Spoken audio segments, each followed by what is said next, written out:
Dr. Melanie Garson is here with us. She's Associate Professor at the Political Science Department in UCL here in London. Let's talk about Donald Trump. Dr. Melanie, very good morning. Good morning, Frank. How are you? Yeah, very well indeed. Nice to see you. I mean, I've been quite surprised. I mean, I shouldn't be surprised, but really the depth of joy and sort of good feelings from my audience, from the people watching and people listening to this show this morning, is off the scale. Everybody's really, really happy. It's the first time I've heard so many happy people in this country for a very long time. Oh, well, everybody likes a bit of glitz and glamour, and certainly this inauguration is promising to be that. Whilst we certainly here in the UK can do pomp and circumstance, well, it's certainly understated by what looks like is being planned over the next day or so over in DC. Yeah, true. But it's also the promise of what he wants to do politically as well, and what he's going to do to bring America back, if you like, from where it's been over the past 4 years, run by Joe Biden and quite a woke kind of administration, right? Absolutely, and I think you know, the rhetoric and the sort of buzz of a dawn of a new day, whether that's many of the people here in the UK sort of living vicariously through that energy that's being projected. You know, there's a lot of big promise, and there's a lot of the talk of everyone's waiting to see what will be in the 100 to 200 executive orders that are slated to be signed this afternoon, that is supposed to show short order change and how that will influence potential alliances and partners. Yeah, I mean, we've got a list of some of the things he wants to do. He's going to designate cartels as foreign terrorist organisations. The military will be directed to construct a new phase of the border wall. He's going to terminate Joe Biden's orders on energy drilling restrictions, so a kind of it's throwing away the whole net zero plan, pausing all offshore wind leases, ending DEI hiring practices in the federal government, and on and on and on, withdrawing from the Paris Climate Accord again.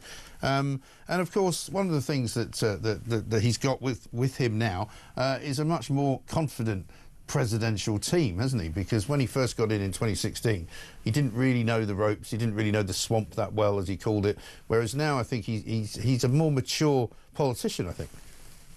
Absolutely. I mean, he knows the ropes. He knows where things can trip him up. He's surrounded himself with a mixture in his team, and we saw that, you know, from the confirmation hearings that were going on last week. Some of them have great experience, but he's got a very, very, very strong mandate this time, even stronger than last time, with you know, much more cross-cutting than people imagine it to be. Yeah, and he's got some very experienced people in there. He's got Elon Musk, who's a bit of an unknown quantity. Nobody's quite sure exactly what his role is going to be. But it's a very glamorous, as you say, and not just in the sense of how it looks. It's kind of in the feel of it is very, very different to the Biden administration.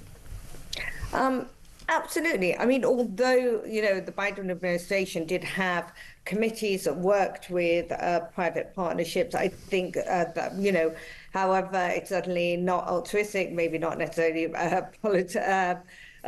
you know, occasionally but beyond politics, but the way that certainly some big tech have, you know, both financially thrown their lot in behind inaugural activities, and certainly are seeking to make sure that they're part of what they believe to be a big innovation push over the next few months. And, you know, they all want a part of it. They do. What do you think it means for us, and Keir Starmer in particular?